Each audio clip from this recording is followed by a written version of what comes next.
Oke, kita lanjutkan pembahasannya ke soal sifat koligatif set yang berikutnya ya. Nomor 1, suatu larutan ini katanya dibuat dengan mencampurkan 30 gram urea yang MR-nya 60 dan 100 gram air yang MR-nya 18. Kita ditanya berapa molalitas larutannya.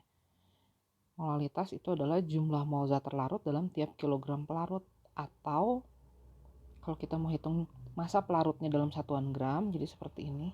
Jumlah mol zat terlarut, di sini zat larutnya urea, jumlah molnya adalah 30/60, massanya 30, MR-nya 60.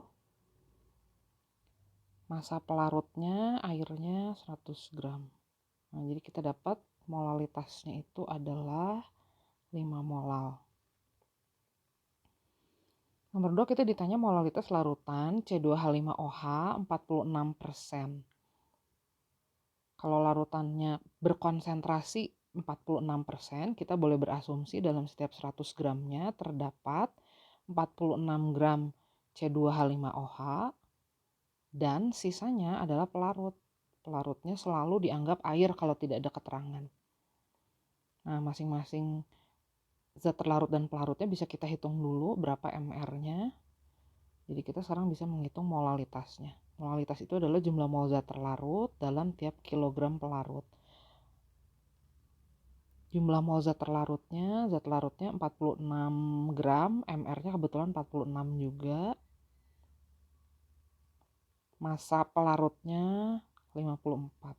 Jadi kita nanti dapat molalitasnya 1000/54. Ini kurang lebih 18,5 nih. Perhitungan dibulatkan aja sih ya biasanya, supaya simple. Oke, nomor 3. Dalam campuran ini ada 22 gram gas CO2 dan 28 gram gas CO. Jadi dalam campuran ini ada 2 komponen nih.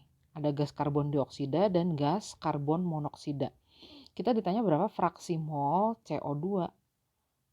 Nah, fraksi mol itu adalah perbandingan jumlah mol zat yang ditanya terhadap jumlah mol total komponen yang ada di situ. Jadi kita bisa hitung dengan cara seperti itu. Jumlah mol gas CO2-nya berapa? Nah, CO2-nya 22 gram. MR-nya kalau dihitung CO2 itu adalah 44. Sedangkan CO kalau kita hitung MR-nya itu ada data AR-nya ya. MR-nya itu adalah 28. Jadi jumlah mol CO2 22/44. Jumlah mol CO-nya 28/28. Jadi kalau dihitung fraksi mol CO2-nya jadi gitu ya, 1/3. Nomor 4, tekanan uap air murni pada suhu 29 derajat Celcius adalah 30 mm Hg.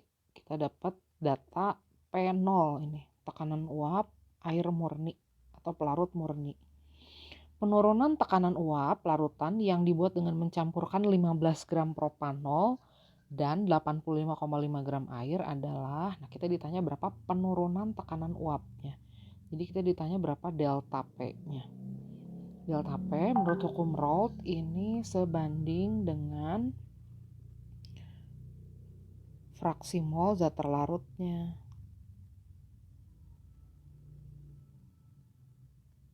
Dikali P0 gitu ya. Nah, jumlah mol zat terlarutnya berapa? Zat terlarutnya propanol. Masanya 15 gram, MR-nya 60. Jumlah mol pelarutnya airnya 85 gram, MR-nya 18. Nah, ini pasti angkanya agak-agak nggak bulat ya. Ini 0,25/0,25 ditambah 85,5/18 itu 4,75.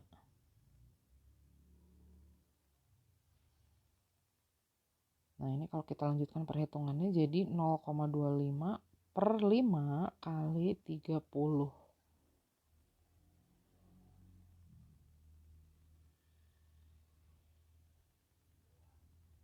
1,5 jawabannya.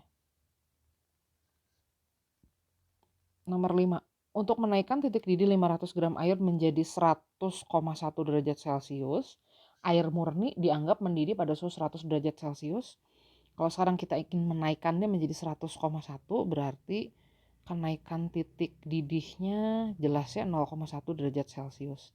Maka ke dalamnya harus dilarutkan gula yang MR-nya 342 sebanyak berapa gram? Ingat, kenaikan titik didih itu sebanding dengan molalitas larutan dan konstanta kenaikan titik didih pelarutnya. Pelarutnya air di sini. Molalitasnya kita uraikan. Nah, ini kebetulan zat terlarutnya gula. Gula itu non elektrolit, jadi tidak ada faktor Van Hoff di sini. Cukup seperti ini aja. Nah, massa gulanya kita nggak tahu. Saya pakai lambang M juga, tapi jangan ketukar dengan molalnya. Itu massa artinya, massa gulanya. Massa airnya 500 gram. Oh sorry, kok saya tulis KF ya ini. Ini harusnya KB loh. Konstanta kenaikan titik didihnya 0,5. Jadi kita hitung massanya berapa. 34,2 gram ya. Nomor 6. Sebanyak 11,1 gram larutan garam, berarti elektrolit, MR-nya 111, dilarutkan dalam 500 gram air. KB air diketahui, nah titik didih larutannya katanya naik 0,3 derajat Celcius. Kita ditanya garamnya ini mengandung berapa ion, maksudnya seperti itu. Kalau biner berarti 2 ion, kalau terner 3 ion, dan seterusnya. Berarti kita punya larutan elektrolit di sini.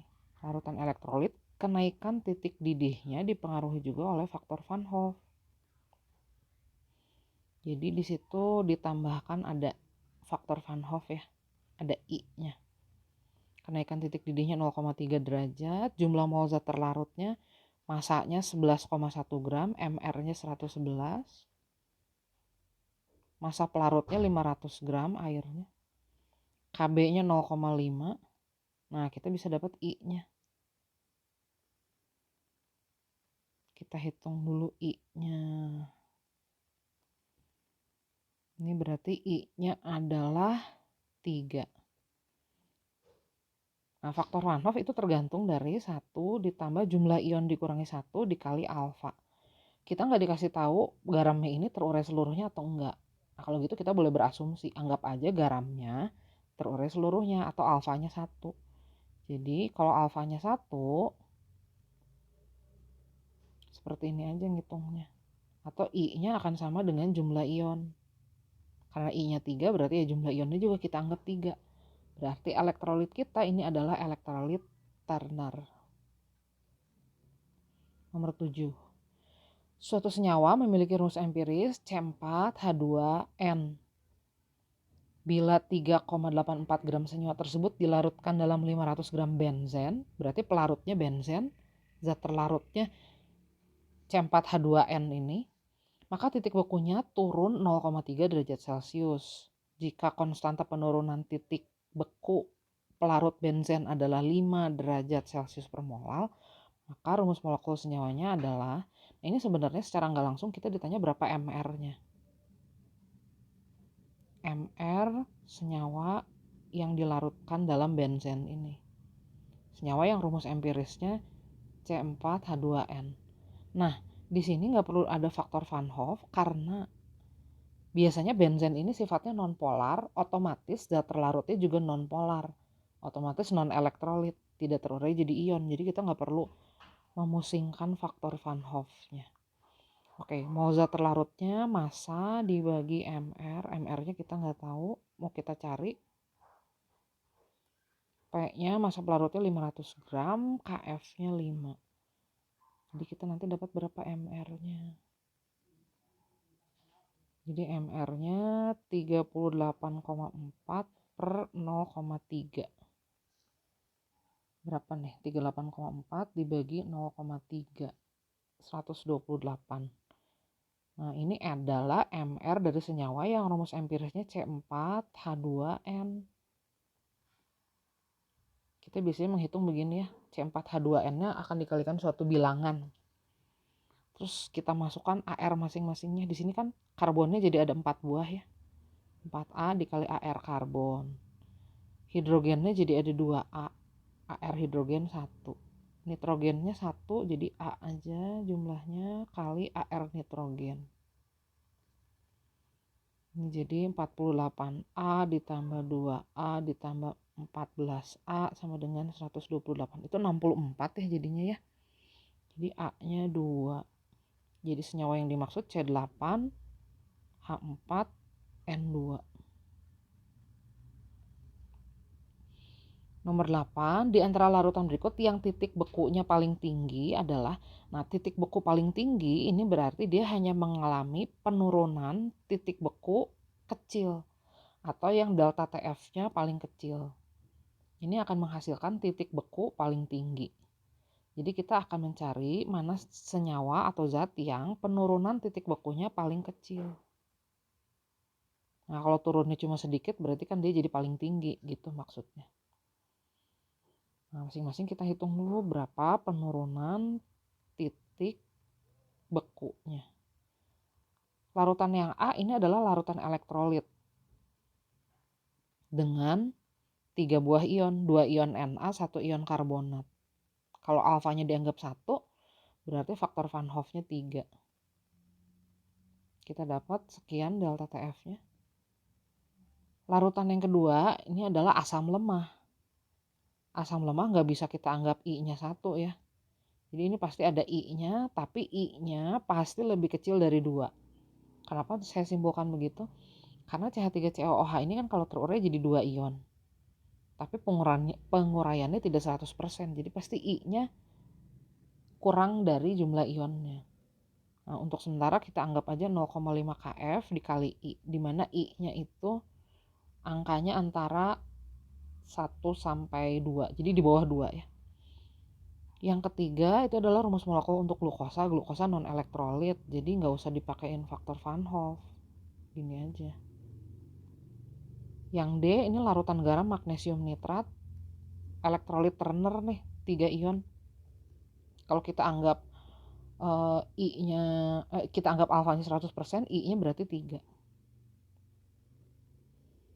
Yang E ini larutan tembaga 2 sulfat, 2 ion, ini elektrolit biner nih.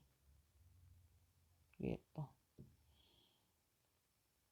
Nah, kalau kita lihat mana yang delta TF-nya paling kecil, kalau dilihat dari angka yang ada di sini sih, ini ya yang terakhir yang paling kecil. Kenapa saya nggak pilih ini? Karena I-nya juga nanti kan pasti akan lebih dari 1 ya. Jadi nggak mungkin itu. Nomor 9. Pada suhu 27 derajat Celcius, ini berarti 300 Kelvin kan ya, ditambah 273. Tekanan osmotik X gram barium klorida, MR-nya 208, dalam 5 liter larutan adalah 3 atmosfer. Kita ditanya berapa nilai X-nya. Nah, barium klorida ini dia adalah elektrolit karena bisa kita urai jadi 1 ion barium dan 2 ion klor. Jadi kita harus memasukkan faktor Van Hoff di situ. Karena tidak ada keterangan, kita boleh menganggap alfanya adalah 100% atau jumlah ionnya itu akan sama dengan faktor Van Hoff. Ini ionnya 3, jadi kita anggap aja 3. Tekanan osmotiknya 3 atmosfer, molaritasnya kita ganti jadi N per V ya. V-nya volumenya 5 liter. R tetapan gas ideal anggap aja 0,08. Suhunya 300 Kelvin. I-nya kita masukkan 3. Jadi kita dapat jumlah molnya itu adalah 24/5 mol. Nah kita sekarang ditanya nilai X itu adalah massa. Ingat mol itu adalah massa dibagi dengan MR. Jumlah molnya 24/5, massanya adalah X, MR-nya 208. Jadi kita bisa menghitung X-nya. Berarti X-nya 24 kali 208, langsung saya kali silang dibagi 5. Bentar, ini salah ngitung gak ya? Takutnya salah menghitung. Oh, I know. Ini terbalik. Ini 5/24 ya, saya salah masukin angka. sorry. Pantesan begitu dihitung nggak ada jawabannya. Nah gitu.